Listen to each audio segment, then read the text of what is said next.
Okay, so Karthik, thanks a lot for your time and congratulations for final selection in NPCIL. Thank you, sir. Thank you, sir. Okay, so Karthik, before I discuss about your journey to NPCIL, very brief introduction about you. Sir, means education background.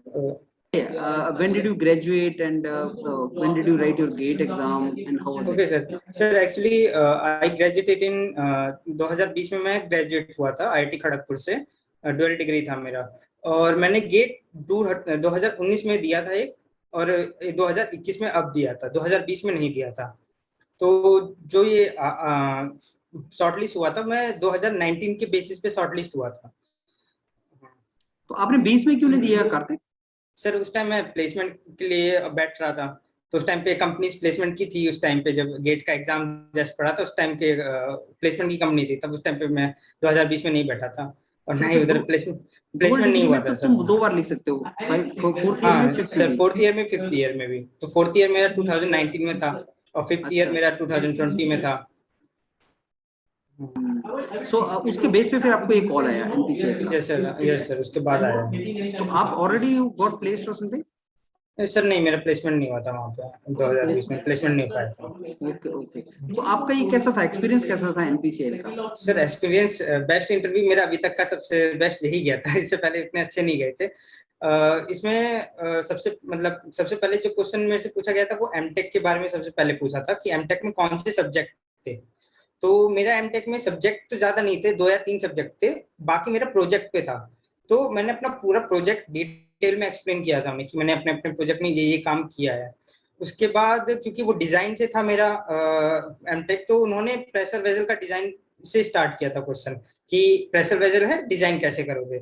तब तो उस time मैंने ये बता दिया कि जो conventional होता है PD/2T हुक स्ट्रेसर वगैरह। फिर उन्होंने पूछा कि प्रेशर वेसल तो वैसे तो डिजाइन कर दिया, बट इसके साथ कौन से इंस्ट्रूमेंट यूज करोगे साथ में। तो थोड़ा टाइम नहीं समझ पाया, तो बट फिर भी बोल दिया प्रेशर मेजरिंग डिवाइस यूज कर सकता हूँ, और सर्च टैंक बोल दिया था। तो उधर इतना पूछा। फिर उन्होंने मैन्युफैक्चरिंग के बारे में पूछा कि मैन्युफैक्चरिंग कैसे करोगे प्रेशर वेसल। तो उतने में एक मेंबर ने उतना पूछा। फिर उसके बाद सेकंड मेंबर ने आईसी इंजन से पूछा था। उन्होंने 5 सब्जेक्ट एक्चुअली पूछे थे मेरे से कि आपके 5 सब्जेक्ट कौन से हैं। तो उन्होंने फिर सेकंड मेंबर ने आईसी इंजन से पूछा था। आईसी इंजन में सबसे पहले क्वेश्चन तो उन्होंने यही पूछा कि पेट्रोल इंजन में और डीजल इंजन में क्या फर्क होता है। और उसके बाद सेकंड क्वेश्चन उन्होंने पूछा था कि क्रैंक शाफ्ट में फ्लाईव्हील कहाँ लगा होता है, फ्लाईव्हील कहाँ लगा होता है, और हम गियर बॉक्स क्यों यूज करते हैं। ये 3 आईसी इंजन से क्वेश्चन पूछे गए थे। उसके बाद स्ट्रेंथ ऑफ मटेरियल से क्वेश्चन पूछे गए थे कि स्टिफनेस क्या होती है और टॉर्सनल रिजिडिटी क्या होती है। बाकी फिर एक टफनेस के बारे में पूछा था कि टफनेस के मेजर करने के लिए कौन सा एक्सपेरिमेंट होता है और उसमें कौन सा प्रिंसिपल यूज हो रहा है वहां पे। फिर उन्होंने साफ्ट डिजाइन से क्वेश्चन पूछे थे कि साफ्ट कैसे डिजाइन करोगे।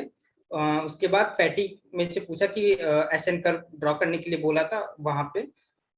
उसके बाद ये थर्ड मेंबर ने पूछा था।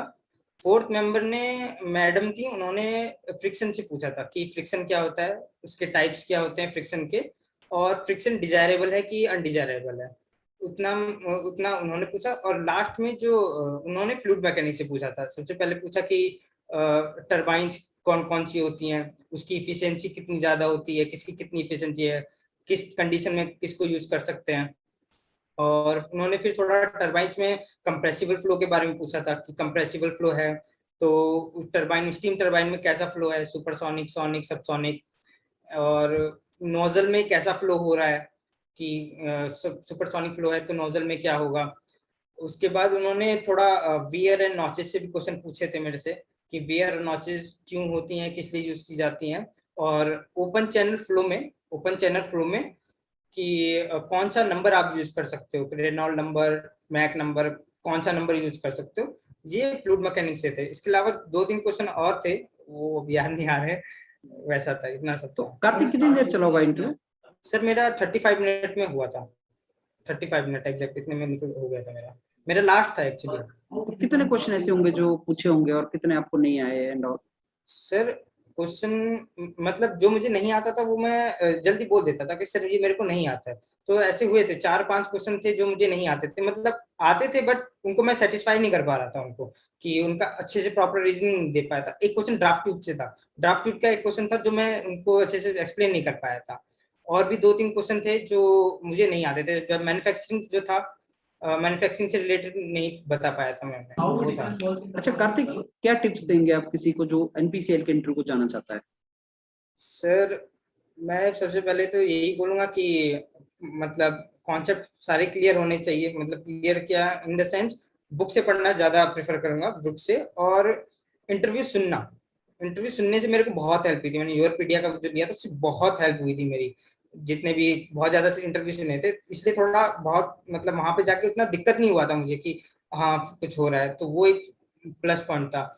और नोट्स से मैं प्रेफर नहीं करूंगा, जैसे कोचिंग के नोट्स होते हैं उससे मैं प्रेफर नहीं करूंगा। जो किताबें होती हैं, स्टैंडर्ड टेक्स्ट बुक होती हैं, वहां से पढ़ें। और मतलब ये जो थ्योरी मतलब बेसिक कॉन्सेप्ट ही पूछते हैं, बट बोलना आना चाहिए, प्रैक्टिस होनी चाहिए, मैं ये बोलूंगा। और वे है कि जो क्वेश्चन नहीं आ रहा है तो मतलब आपको पता है कि ये चीज आपको नहीं आती तो आप बता दीजिए कि ये चीज नहीं आती है। अच्छा, ऐसा सुना जाता है कि एनपीसीएल में वो फेवरेट सब्जेक्ट्स पूछते तो हैं लेकिन क्वेश्चन कहीं से भी पूछ लेते हैं। जैसे किसी किसी के साथ होता है ऐसा, कि किसी किसी के साथ भी ऐसा हुआ है, वहां पे मेरे साथ जो दोस्त हैं उनके साथ हुआ था किसी किसी के साथ, कि उनसे पूछा कि कौन से फेवरेट सब्जेक्ट है और उससे पूछा ही नहीं। ये भी होता है, ये भी कई बार और होता है। प्रोजेक्ट की क्या सिग्निफिकेंस है? जो बीटेक एमटेक का प्रोजेक्ट है उसका क्या सिग्निफिकेंस है? सर उसका सिग्निफिकेंस अच्छा था, मतलब मेरा जो प्रोजेक्ट था डिजाइन पे था, मेरी पूरे जो वो था क्या कहते हैं, मेरा एमटेक पूरा था वो डिजाइन के ऊपर था। तो पूरा प्रोजेक्ट मुझे एक्सप्लेन करना पड़ा था उन्हें। उन्होंने प्रोजेक्ट में अंदर डीप जाके तो नहीं पूछा था, बट उन्होंने वर्किंग पूरी अच्छे से पूछी थी कि कैसे वर्क कर रहा है, कि उसके बारे में अच्छे से डिटेल लिया था उन्होंने। दैट मीन्स प्रोजेक्ट भी अपना अच्छे तरीके से हमें करना चाहिए, प्रोजेक्ट right? जैसे प्रोजेक्ट भी करना पड़ता है अपने अच्छे से, उसका भी था, प्रोजेक्ट से भी पूछा था। और एमटेक के सब्जेक्ट भी पूछ दिए थे, मेरे को उस टाइम याद ही नहीं आ रहे थे एमटेक का सब्जेक्ट क्या है, तो मैंने बहुत ज्यादा मतलब उसको डेविएट करने की कोशिश की थी ताकि प्रोजेक्ट पे आ पाए। जानबूझ के ये भी बोला था कि सर प्रोजेक्ट मेन था, बहुत ज्यादा इंपॉर्टेंट था, तो वहां तो पे आपने शिफ्ट भी इंटरव्यू को करना, अपने डायरेक्शन में पुल किया था। अपने डायरेक्शन में पुल करना पड़ा था मुझे वहां पे, ये हुआ था सर। चलो Kartik, I wish you all the very best for your journey ahead now. NPCL बहुत थैंक अच्छा यू सर। ऑर्गेनाइजेशन है। I am sure you will do great and thanks a lot thank for you, sharing your experience Kartik. Thank thank you you. Sir, thank you sir.